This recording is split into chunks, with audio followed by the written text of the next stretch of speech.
登高望烽火，谁为赛尘飞？欢迎来到烽火台，感谢大家点赞订阅。尽管疫情已经2年了，但波音仍然没有走出坑底。自去年巨亏118.73亿美元之后，今年波音一直在盈亏线上挣扎。为了能够尽快走出困境，波音是能想的办法都想了，包括剥离资产、出售一部分大楼。据多家外媒报道，波音最近出售了商用飞机业务的总部大楼，同时还出售了一栋曾经安置波音最先进的培训设施和全飞行模拟器的大楼。虽然此次波音并没有透露交易价格，但有关媒体猜测总价可能在1亿美元左右。实际上，波音出售的这处房产是今年4月开始挂牌的，买家一家位于西雅图的私人房地产公司。据了解，波音的商用总部大楼为1990年购入并改建，由于该物业靠近西雅图的塔科马国际机场，而且附近还有地铁和购物中心，而买家也正是基于这一点才决定买入。但是，出售大楼对于波音来说也只是杯水车薪，但好的一点是糟糕的情况有所改善。根据波音3季度财报显示，今年的前3季度，波音实现了152.78亿美元，同比增长 10.83%， 净亏损为 1.09 亿美元，同比增长 98.29%。 另外，其3季度财报还显示，仅3季度，波音的商用飞机部门亏损就达到了 6.93 亿元。因此，从这个角度而言，其出售大楼的行为也仅仅是只能解决眼前的一部分问题，对于整体而言，改善是非常有限的。据悉，此次出售行为并非波音公司今年第一次出售房产，其中包括以 1.39 亿美元的价格出售了位于贝尔维尤的7栋办公大楼，以3500万美元的价格出售了毗邻潘恩菲尔德机场的大型仓库，以2亿美元的价格出售了制造工厂旁边一块310英亩未使用的土地，以1200万美元的出售价格出售了位于伦敦的2栋办公大楼，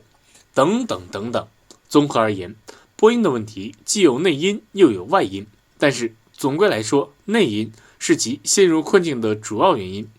从370事件开始，其断断续续出现事故，也让波音吃尽了苦头。去年1月，波音罕见的没有接到任何的商用飞机订单，在这波音过往的20岁岁月里，也仅仅出现了这一次。让波音没想到的是，这次月订单零订单之后，其仿佛厄运缠身。到4月，其商用飞机的订单又是零。不仅如此，他还遭遇了大批的订单退单。为了挽救暴风中的波音，当时的总裁兼首席执行官戴维尔·凯尔霍恩在内部会议上称要裁员 10%。 今年以来，疫情有所缓解，美股也开始重升升势，而波音也借机缓了一口气。2021年6月3号，戴维·凯尔霍恩曾经表示，因为疫情导致的航空市场低迷期之后，航空业经历了比以往更为强劲的反弹。预计波音公司的客机可能会从今年夏季开始出现供应限制。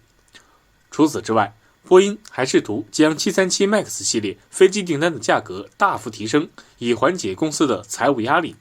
对此，瑞安航空首席执行官迈克尔·奥莱表示，在航空业仍未摆脱疫情影响的情况下，波音公司突然寻求2位数的价格涨幅，我不懂这个策略，我们认为波音的做法是妄想。最后，他还警告称，波音这么做很可能会把这个业务输出给主要竞争对手空客。实际上，波音在飞机制造领域的市场领先地位已经被竞争对手空客赶超。截至目前，波音的仍然还在困境中，并没有走出来，其不断亏损以及一系列出售行为也说明了波音当下的窘境。未来，波音只有不断改善737 MAX 机型，使其比竞争对手的价格以及性能方面更为优越，波音才有可能重新赢得市场，渡过难关。接下来我们再来说一说国产大飞机。一提到国产大型飞机，大家一定会先想到 C919， 但这种机型现在已经难以满足我国的一些应用条件。在这种情况下，我国和俄罗斯选择了共同研制制造我国的 CR929。国产大飞机现在也有了一些比较好的进展成效，并且这款飞机目前突破了早期的技术大瓶颈。有了这一技术突破， CR929 将会在更快的时间里和大家见面。而这款飞机是我国和俄罗斯共同研制的，在研制协作方面，中国和俄罗斯采用的是共同建造模式，所以说在一些研制和分配上是不大一样，每个国家都负责了自己比较擅长的一部分。也正是因为这种原因，让这款飞机项目的进展是非常快，也因为进展神速而屡次传出一些好的消息。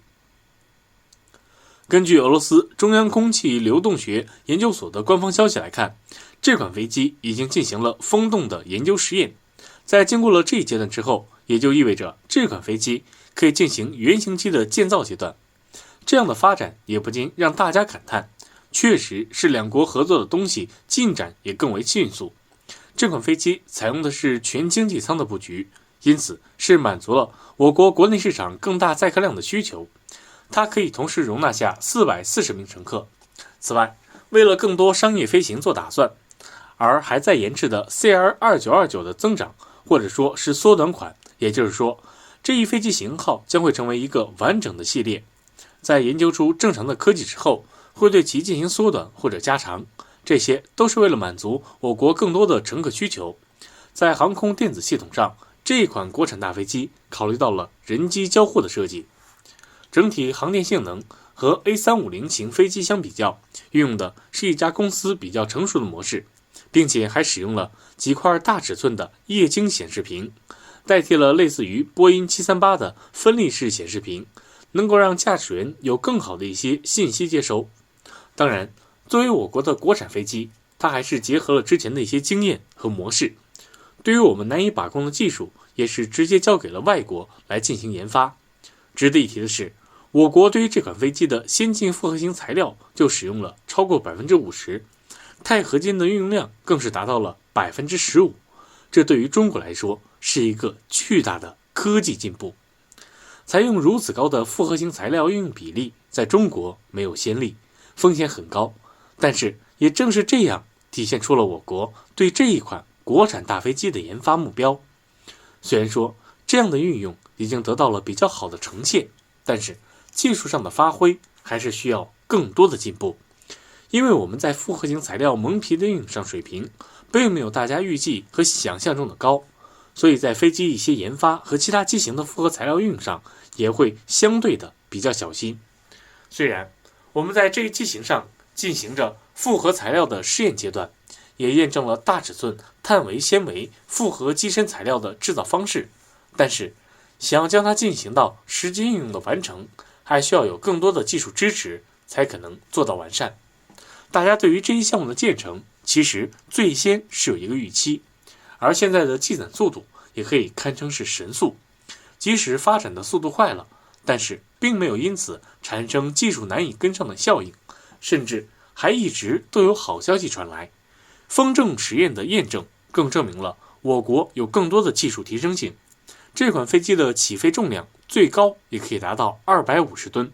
续航能力里程更是达到了12000千米。按照这样的续航能力来看，已经满足了 95% 的我国市场航线的需求。因此，不论是作为大型客机，还是中国国产飞机的一个尝试，这些都是非常好的开始。由于是中俄共同制造，所以这款飞机也是汇聚了两国科技的智慧呈现。CR929 的技术大瓶颈突破，意味着我们有着更好的发现。而除了风洞实验之外，这款飞机还安装了新型的机翼外形，飞机机翼采用的是全新的小翼设计，这样一来就减轻了整体的结构重量。重量的减少不仅有飞机制造上的突破，也有客机经济上的提升，这样就可以在油耗的耗费上有着更好的减少。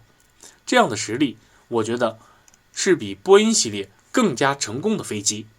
而我国关于 CR929 的技术研制成功之后，国产需求也会急剧增加。初步设定是要建造100架，如果这样的话，也就意味着有可能波音系列的飞机将会彻底退出我国市场。毕竟有了更好性能的飞机出现，对于品牌的淘汰也是理所当然。但有一点需要注意，对比空客、波音，我国目前航空在航空领域中并不占优势。空客和波音包揽了全球近 90% 的航空市场。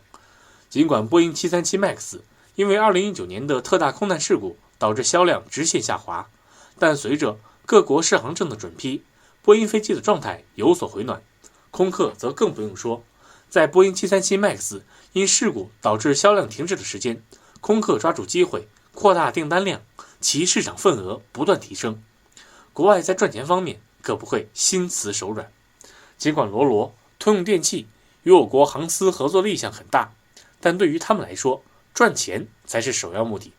飞机的核心器件的发动机长时间依赖于国外，势必不利于我国航空公司的发展。美国早前为了阻拦我国航空飞机 C919 的进展，禁止罗罗、通用电气向我国提供发动机，便是一个很好的例子。经济全球化趋势的推动，各国间的文化、经济交流越来越密切。飞机作为人们远途旅行的必要交通工具，其重要性不言而喻。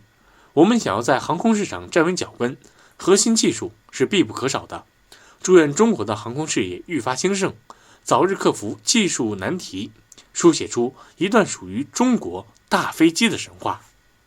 以上仅是网络观点，不代表小编个人立场。对此您的观点又是什么呢？欢迎大家留言。您的每一次点赞和订阅都是我更新的最大动力。再次感谢大家的支持。